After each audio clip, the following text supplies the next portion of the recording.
Barrels Heimerdinger shows its face again. We've seen time and time again that he doesn't need an Ashe by his side. We've seen Ezreal Heimerdinger come out from DRX. Now the question is, jungle pool is slightly pinched here a little bit too for owner. Sejuani and Graves being down, Viego being picked away. What is his option for the draft?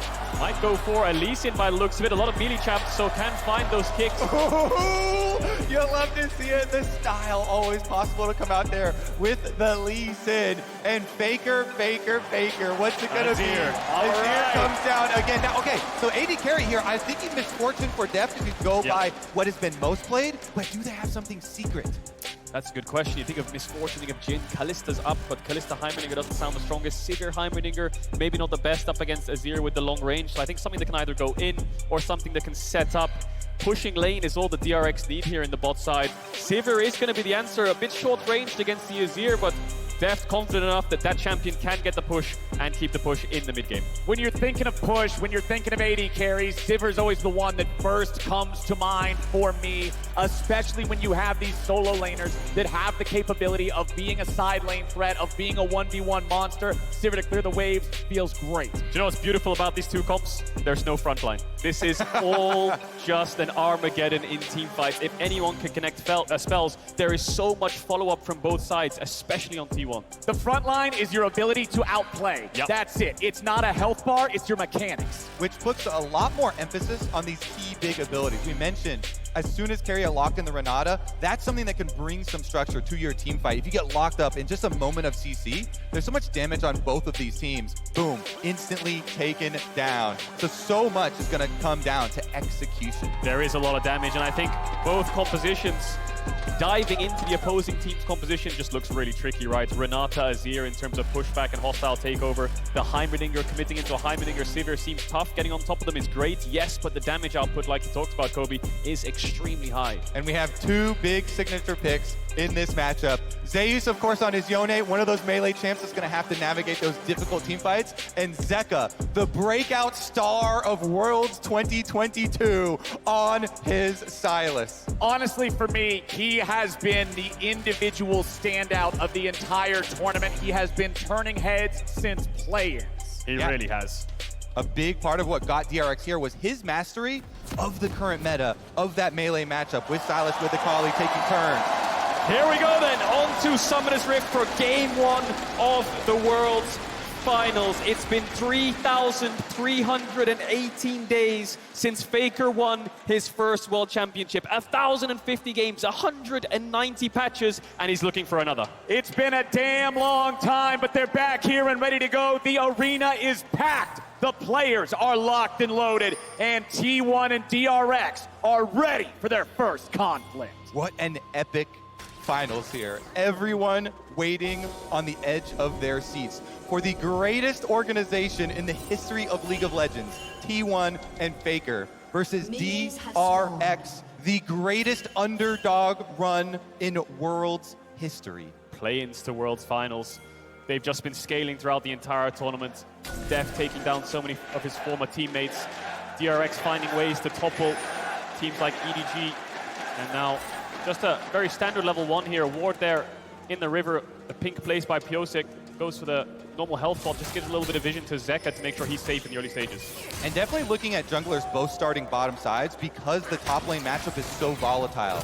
Zeus is one of the few top laners that people have confidence to pick these sort of skill matchups into with that Yone on the top side. And we want to see if Piosik or Owner will get there first to influence it. This can really snowball and damage the minion wave control afterwards. All right, Piosik gonna go ahead, clear out that Gromp second. Just go ahead, make sure he's maximizing that EXP. Just gonna continue pathing towards that top side. I would believe Faker versus Zeka. There's gonna be a lot of conversations about this matchup throughout the entirety of the series, I guarantee it. Tri-lane shot showing us that Zeus has that push here in the top lane. Meanwhile, bottom side, it's DRX taking early command of the wave.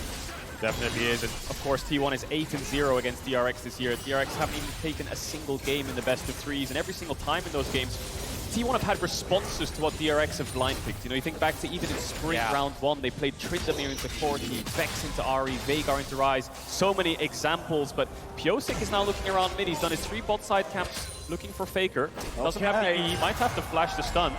Yosha coming in with Spectral Maw. Faker gets away, nicely flashed from that. And as we have a little bit of early action here, remember the Prime Gaming is giving away 150,000 RP to several lucky fans every single day of this competition. And we're almost done, so head on over to PrimeGamingWorlds22.com to enter and make sure you put in today's secret code to get those entries. I love this early pass from Pyosik because it doesn't take much of his time at all and gets a very valuable summoner spell, as well as Owner now walking over the ward that he left behind. Really good manipulation of information here. Red buff is going to be pulled off since they saw him on the ward. Yeah, Pyosik knows that Owner's on the way. Might have to reset the red buff here and call his solo lane. They don't really have any push, so Owner's just going to go over to the Krugs instead. Pyosik very aware of that happening, so he's going to try to push him back as well. Doesn't want to give up any of these camps. Owner wants to keep the pressure. Zeus is first to the move. I won.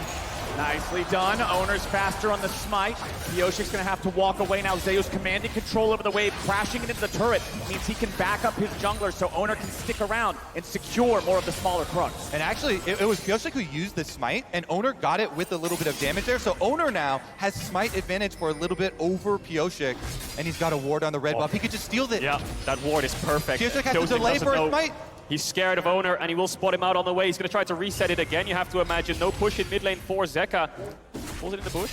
Actually, looks like he'll be able to finish it out of vision. Nicely done. Right back in on the other side of the red to prevent any further patience loss. He doesn't even have to smite it anymore. They see Owner on top of the ward. They know he's no longer contesting this, but he is still looking into the enemy jungle. Pyosik just going to back out. There's nothing left to fight for. And this is the trade-off of the mid gank. You got a flash, you lost Krugs. Not the end of the world, did pick up a couple of them and managed to get his red. Now he's going to move down towards his bot crab. Second respawn's coming in. Still pressure a lot here for Faker in mid. Zeka has the TP if he needs it. Pyosik has flash to gap close onto Faker. Faker might have to be careful in these next couple of minutes. Not a lot of mana to work with here on Zeka with the Sylas. He's playing nice and safe. We'll see if Pyosik can find an angle here. Faker still pretty far forward. Flash! Spectral Maw! And first blood over to Zeka! Zeka, the star here, funneled again. Pyosik, multiple ganks, returns before the flash gets back up. As you said, instantly flashes in there for the stun. They get their kill, and they get the money exactly where they want it. This Sylas skills so well and can have some kill pressure. This is going to be a huge problem for T1 in the mid game. Zeus forced to flash away. These solo lanes going in favor of DRX. Kingen and Pyosik off to a great start. These two players were last place in the LCK last year in summer, and now they're in a Worlds Finals, and they're already off to a great start. And I love their story with Kingen and Zeka as we have a trade on bottom side. Boys, we might not have the time for any stories because Deft is about to drop in bottom lane, but he heals through it. Carry and Owner still chasing after. Owner wants to land this. There's a little bit more damage coming out from Carry. A flash into the Tempest to make it happen. As Zeka goes into the stolen ulti, he'll shuffle Faker right on back, but Owner's on the way, so Zeka can't do any more. Beautiful play there from Owner and Carrier chasing down on bottom side, and because they get Deft down, they get supremacy over the river. Knowing that, Zeka cannot chase Faker any further into it. What an explosive start. Beryl just going to help Zeka get a little bit of vision around mid there. Did get the first base off as Carrier was looking for Deft. A lot of summoners blown across the board. Zeka ideally wants to crash this wave in. Doesn't have the flash, and Faker has the shuffle. Needs to respect it and back away. A lot of early action. Yeah, Faker's still having that shuffle because remember, he was level 5 when Zeka engaged on him with a stolen ulti. Let's now take another look at what happened bottom. Carrier, nicely done there, using E to pop the shield before the handshake. Gets the shield off and then pulls Deft back in. Wanted to make sure the wave crashed there, Deft, and Carrier stopped him in his tracks. His former teammate almost managed to find the solo kill. And Owner right behind Carrier, make sure he's there to back him up. E-Flash comes in. Double flash expended for that kill. Carrier is so good, so incredibly good. This support prodigy from rank 1 actually started with Deft on DRX as well, getting the kill there, but now it's Dragon started up for Pyosik and DRX, and they should be able to finish it. Yep. No Lee Sin arounds means no attempt at a smite steal. Oh! Who needs smite when you got an arrow? Gumayusi kick. Bullseye for Gumayusi, picks up the Dragon. Pyosik doesn't even use the smite.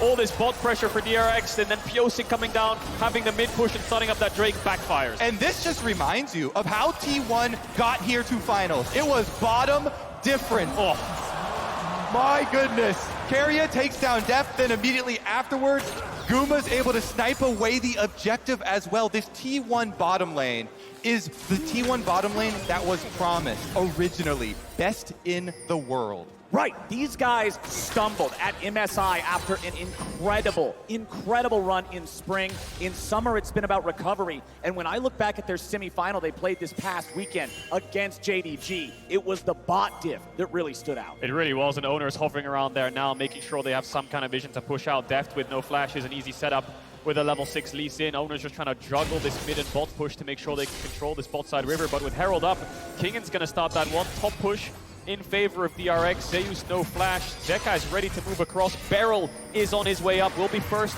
to the top side river. How does T1 dissect this fight? They're looking for Kingan. Owner throws out the cube, but he's not going to find it. Zeka jumps in. Owner's ready to retreat back to his own teammate. Zeus contesting 1v2. Owner and Faker ready to join in, but Beryl's made his way into the fight. Owner jumps in. It's secured by DRX. Now the fight breaks out. POC coming right back in. T1 with a lot of move. Zeka tries to get the kill, but he won't be able to secure it. Zeus charges forward, but not finding another kill just yet. It is T1. They lose the objective, they get the kill, and they stop the eye from being picked up. Yep, their smite was a little bit early. 95 health left on that Rift Herald. So DRX, they get the 300 gold for getting the Rift Herald, but Faker sweeps in, the Azir sweep back, allows them to pick up the kill, and Owner surviving there on the backside also means they get priority on the map. So they're able to deny that eyeball you're talking about, as well as Faker getting an extra turret plate. So let's look at that again. Goes in, Owner with the Q2 smite, 95 HP, and then Piosik picks it up. It's Zeus who gets the knock up onto Piosik. The shuffle into the Zeus ult actually catches 3 of them. Beryl's not level 6, so he can't put down the big turret. Zeus confident enough to chase through, and like you said, kill to T1. Pushing lanes for T1 with plates means it's in their favor this play. I love the fact that we got a fight that big early on in game 1. It bodes very well for the series. T1 up about 700 gold now, just shy of 10 minutes into the game. They've got a 1-kill lead. They've got that stolen Drake, but we're probably not going to see any more big fights for another 2 minutes until the next Drake spawns. Total gold on the left side of your screen. It's Zeka and Gumayushi pulling out in front. And Keria, man, in the last fight as well, sniping him again with another handshake to push them together to set up that kill. Getting a last hit for himself as well. Will be a fairly rich Renata, but river control goes over to DRX and they secure the crab. It's all about bot push really for DRX. Kingan's winning in isolation, and Zeka needs some kind of vision to threaten Faker to make sure that he can't push into his tower, keep him under his tower. Zeka has that looming threat. If the second he lands a chain, he can push him back into Piosik. It's all about mid-bot side here for both these teams. And you saw the way Zeka just used the spells, throwing out the E2, following it immediately with the R. If that E2 connects, boom, you just shuffle him right back into the lane. As we pan back topside, and Zeus is still in control. Owner coming up through the crushes now. Yeah, with all the focus on the other side with these little skirmishes, Zeus has been able to get himself that CS lead with his Yone counter pick, and Owner does have Flash and Lee Sin kick available. They're going to look for the knockup. I wonder if they can execute this dive. Zeka has TP, so the longer this play goes on, the more it'll backfire. I think they're hoping that Kingan takes a trade into Zeus and looks for a kill. Kingan showing a lot of respect, so no play to be made there, Owner. T1 could have broken the entire game open by getting that kill, heralding the top tower. Zeus will be unlocked on the map, but Zeka is going to TP back mid, start contesting these waves. And you can see the timing for Owner. He does not want to waste any further seconds on top side because Dragon is respawning. So they set themselves up for that possible counterplay up on top side or a dive if there's a play ready, but they don't want to overinvest and waste time with an objective coming right up. So get back down to bottom. 30 seconds on that Dragon respawn, but it's Piosik who's gone up towards his Krugs, and Keria has retaken the bot side vision, allowing Faker to push in this mid wave and then move towards the bot side to feel safe. They should be able to secure that Dragon pretty handily. Alrighty, we've still got the stolen Azir ultimate on Zeka as well. There's a ton of playmaking potential here on either side. Back to what you guys were talking about in the draft. The lack of front lines is going to be very heavily felt once we get into more of these big team fights. And it's T1 with control over the river as the Drake spawn. Another big thing with T1 getting control of that river like you're talking about is the Renata ults that can come from Keria. He can cut off these entrances with the wide crowd control that is afforded to him. Let's see about it though. DRX, they bully them off. Wow. DRX showing up, forcing T1 back a little bit. Zeka's here on the flank. The second Drake stolen. Owner gets it and he gets away. Zeka and the rest of DRX, they won't have a whole lot more to do, but that is 2 Drakes to nothing now for T1. Ocean Soul for T1 as well if they look forwards to the next couple of Dragons. DRX very late to this play. They managed to find an avenue in. It did turn into a little bit of a 50-50, but T1 had really good positioning and setup in terms of vision before they had arrived. Still a little bit of pressure on this bot side as Zeka is the one catching bot wave and Deft has moved towards mid. Yeah, Kyosha coming down the river too. I love both these junglers, the confidence. Even after the 95 health left on Rift Herald, Owner says, don't worry, I got this one. Kyosha with the gank onto Keria gets at least his flash. Doesn't follow through the ult, a little bit scared of Owner. And if you watch DRX versus T1 the majority of this year, it's just been a slow bleed out for DRX. T1 had better macro in the regular season, they had more pushing lanes, they had more options to play for, and it was just a slow and steady loss every single time for DRX, barring the last time that they faced each other in round 2 of Summer, where DRX actually had a pretty good gold lead and a massive kill lead, but it was T1's macro that brought them back into this, and it's DRX's macro that has improved so much in this international tournament. And talking about macro, that's the other thing that really stood out for me about T1 in their semifinal last weekend. It was the bot diff, and it was the decisions being made as a team, not just later on, but early too, to outmaneuver JDG and constantly find advantages. Yeah, I think T1 are one of the best in the world. In fact, probably the best in the world now at pushing these leads. When you get this gold lead, to be able to set up on the next objective, Owner comes top again, Zeus goes in, gets his turret plate, and Rift Herald number 2 about to arrive. But remember, Rift Herald number 1, despite the fact that there was a fight over this and a lot of players were there, the eyeball was never claimed. We never got to see that Herald used. So this second one, I'm hoping we get some more results from. Lots of lane shifts coming in here. DRX have sent their jungle support up towards top side for King and Deft to stay in mid, so I wonder if DRX just want to break the laning phase right now and put the Sivir in mid, put the Heimer towards mid and start pushing in these waves, building towards those 2 items so you can control the map a little bit better. Yeah, it's always so nice to be able to get mid-push when you're looking at the next spawns of the objective, so then you can either move in to this Herald first, or once Dragon comes up, of course, you can do the exact same thing from the other side, and T1 get it first. Spawn's coming through. T1's going to start it up, and Zeka's moving his way towards mid. He doesn't have the TP, and Faker does. That allows him to stay in the lane. DRX know this has been started. The question is, are they going to contest it? This is very similar to the Dragon, where they're just arriving a little bit too late. Yeah, T1, like clockwork, going to these neutral objectives, continually posing this question to DRX, and they get this one without a fight. The gold lead continues to build. 1,500 now, 15 minutes into the game for the second seed from the LCK. As Faker gets away from the Everfrost there of Zeka, the extra playmaking potential. Somewhat countered by the fact that Faker does have Crown of the Shattered Queen, going to make it harder to kill him when they go in. And especially considering the squishy nature of both compositions, I like this purchase from Faker. Definitely agree, and T1 showing why a lot of people had them favorites in this matchup here. The lane phase, very oppressive from them, and being able to consistently push the tempo. Owner still hovering around this top side. Doesn't look like they're giving much resources to Faker. He has TP and they want to look for a play through top. Kingen seems to be the target for them. Owner is actually going to base and move towards mid, you have to expect. So very stock standard swap of lane phases here, just moving around pieces on the map to try to control vision around mid. No neutral objectives just yet. Well, the big thing I'm looking at is we have solo laners hitting their level 11, second level ultimate power spikes here. That means that the dives, the burst potential is really starting to get high. So I'm expecting to see more of these plays. I'm expecting to see more of these roams. I'm expecting to start seeing some dives and a little bit of testing the water to see if they can just skill check their opponents. And T1 are the ones who can pull the trigger first. They have that Herald. They probably want to put it towards mid or top. I mean, every single tower is incredibly low. They're having push in all of these 3 lanes, which just allows them to control this map so well. DRX grouping up now, trying to find an avenue to get a little bit of vision. Maybe they can look for a pick. Keria still not having that flash up. There's a ward around him, but Owner's ready to cover. Yeah, I think their biggest advantage they could set up for themselves here, DRX, is trying to establish that vision control over the Dragon before it spawns, because T1, since they got that Rift Herald number 2 so late, they can sync up the activation of the second Rift Herald here with the spawn of this Dragon. You know, make a hard push first to gain priority on mid, then slip down to the objective. Heimerdinger does so well, though, this pick that has been so fun throughout Worlds, when your opponents have to come face check you into brush, and that's what Beryl is trying to accomplish. Yeah, you see the turrets being placed, wards being put down. My eyes are on Zeka for this next fight. It would be a third Dragon for T1. Of course, Ocean Soul points, DRX first ones in the river. Zeka has a great position to look for. Zeus walking down. Remember, Zeka has no stolen ultimate right now, so that's a big deal What's he going to steal? When is he going to steal it? Making the right choice goes a long way. First Herald of the game summoned up here in mid lane. This will be the first turret killed by either side, and it's mid lane tier 1 dropping. T1 claim it.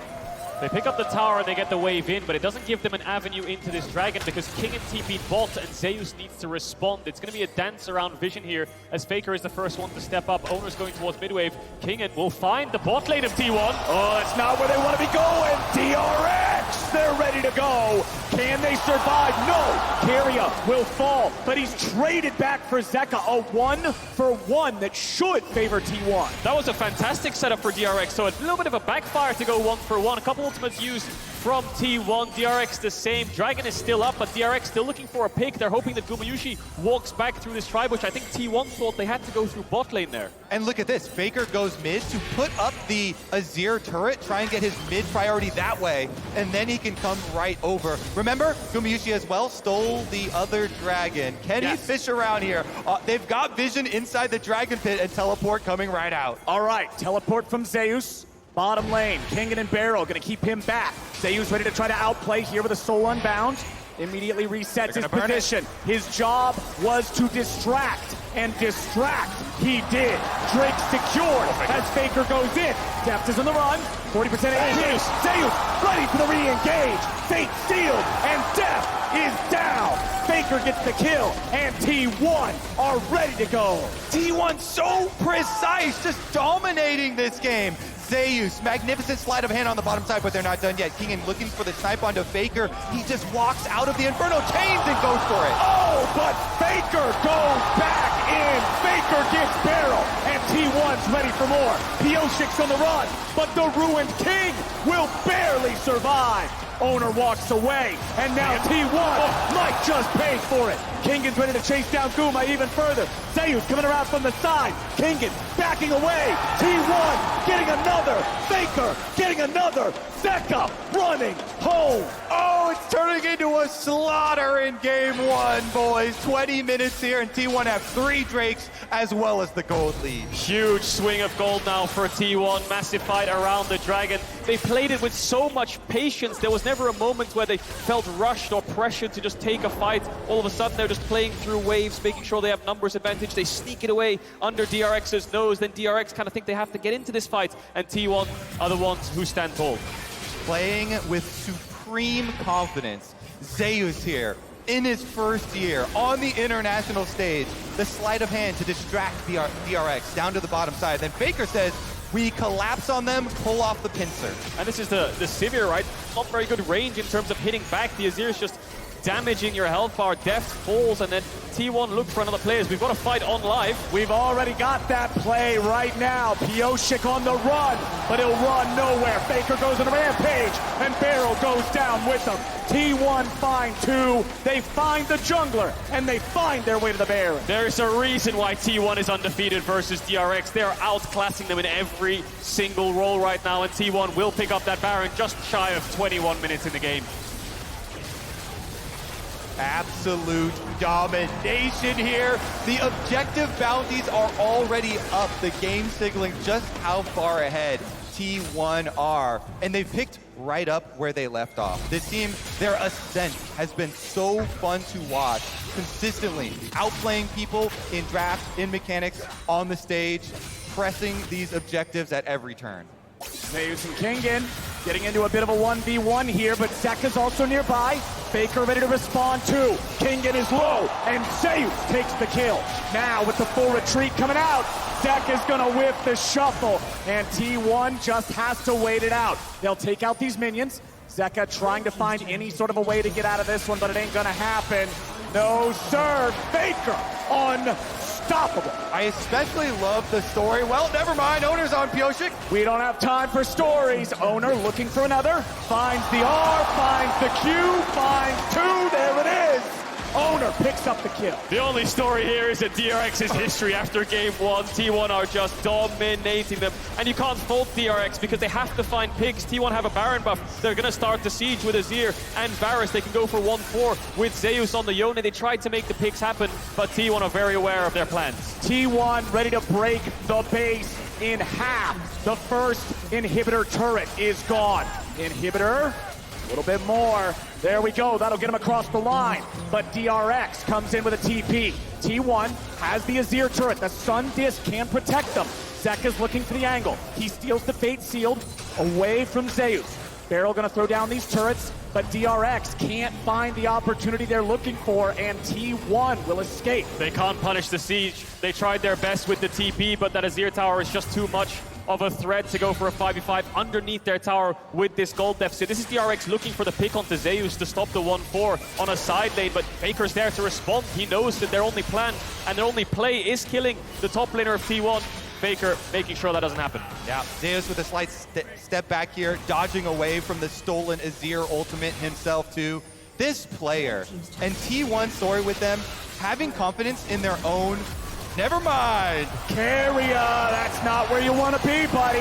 Deft goes on a killing spree. Okay. There's a second, a shutdown. DRX get 2 for nothing. 20 seconds on the Dragon spawn as well. That will be the soul of T1, but look at Faker. He's just barreling down mid lane, looking for another inhibitor. Looks like 2 will fall because all of DRX are staying. Bases are coming in, but Zeka doesn't have the TP. It's Owner and Gumayushi who will play patiently, and Faker with the TP coming back up soon means that T1 might be able to match the numbers around this Dragon fight. Faker in mid lane, taking out the inhib. DRX immediately jumping onto the Drake. They want to stop this soul by any means possible. Owner's coming in. Sonic wave over the wall. Owner's still waiting for it. Not going to happen. Objective bounty over to DRX, but now they got to be ready to run. They've got to exfiltrate, and T1 will not pursue. Even though it really hurts to give up your mid inhibitor to Faker there, you have to stop this soul here for DRX. You also get the objective bounty shutdown, trying to make some of this gold deficit up. They need a couple more item spikes. You can see Kingan just picked up the Death Stance, but it's Infinity Edge on Deft, the 3-item Sivir that DRX need to look towards. Level 14 right now, actually ahead of Gumayushi in terms of levels, so the Sivir will keep the wave clear going on that top and mid inhibitor. T1 needs to start pressuring the map a little bit harder, put their foot on the gas, and look for this bot tier 2. Yep, from T1's perspective, there is one lane to go to with supers going in both mid and top lane. Just group up on bottom side, pressure it in, continue to take objectives. Don't let DRX farm comfortably. DRX gonna hold this, but Owner actually fails the kick flash there. Zeka just dashes backwards the second the jungler of T1 hops over the wall. And that's very important. DRX cannot afford to just lose a man for nothing here. A TP onto the Heimer turret. Renata ulti finds him, but he runs backwards to berserkedly attack his own team. He still gets away, but that's the final tier 2 turret falling on the side of DRX. T1 maintains a 7,500 gold lead with less than 2 minutes until Baron respawns. And I think sieging that bot tier 3 for the final inhibitor is going to be a bit tough for T1 at the moment. 1 minute 30 seconds, like you said, Flowers, on that Baron. That's going to be the next threat for T1. A little bit of topside vision, keep that mid push, have Zeus on a side lane perhaps depending on his TP timer, and then look to force that Baron, force DRX to walk into you. And if we're looking at the hope for the comeback for DRX, the underdog story of the entire tournament, you see it right there. Deft has completed the Infinity Edge. This is their hope, the Sivir. Late game farming, trying to annihilate these minion waves.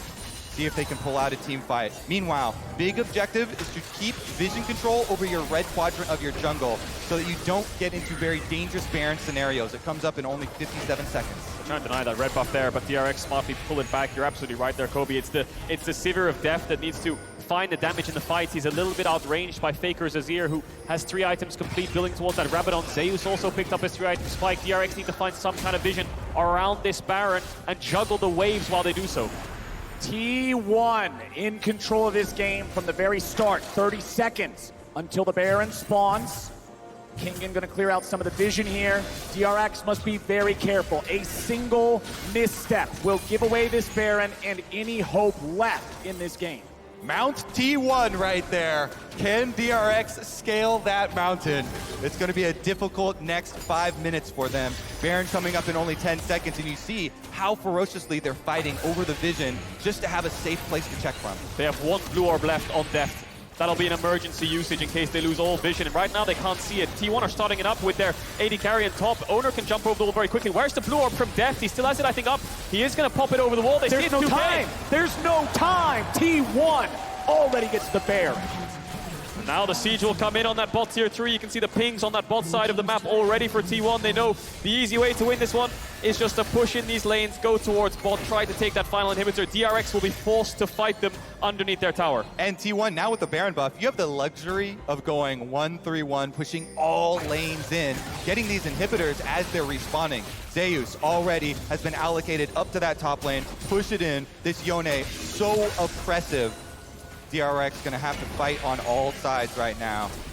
DRX is caught in such a difficult position here in this game. They have to weather a storm that is barreling towards this bottom side, barreling towards their last remaining inhibitor turret. Sometimes the best hope when you're in a position like this, assaulted on all sides, just Sivir ult and go attack one of them as quickly as you can, because the more time you give T1, the more damage they do. Well, it's T1 on the offensive. 3 men bottom, 1 man in each other lane. Zeus leading the charge towards that exposed inhibitor in top. Faker maintaining pressure in mid.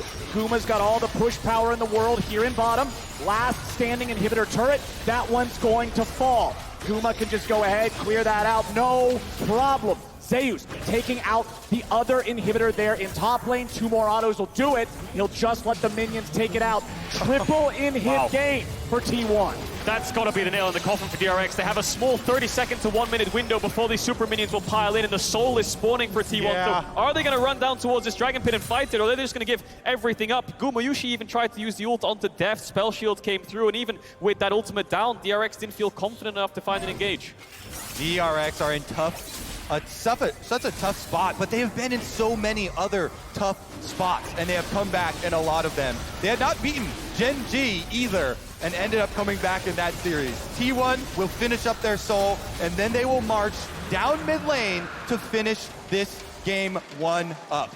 Well, there is also less than 1 minute remaining until Baron spawns again. If T1 want to play this as safely and as surely as possible, they will make their way over to that pit, they will secure that objective, and then they will push for the win. That's the remaining timer on the Baron. I'm trolling you guys, that's just my bad. I was checking to see if you're paying attention. But they have it for another 45 seconds. They can take out this inhib that has just respawned, and then leave DRX still in the same impossible position. And the Emperor TP's back with a Rabadon's death cap. This Azir is going to do so much damage. Zeus might even find an engage already. Zeus looking for it. Fate sealed. Only going to find one. Kingen getting away for now. Owner still looking for the angle. Flash kick is available. DRX fully in defensive position now, as Barrel's only got 40% HP. T1 looking for any angle. All they got to do is find one.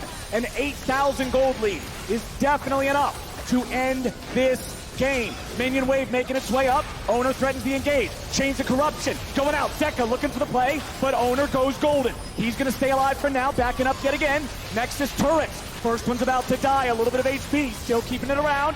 Zeka's only at 1/4 health. He has to heal.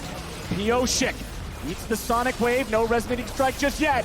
DRX are out of turrets and out of time. T1 still looking for the end. Still looking to keep going. The Nexus is all that remains.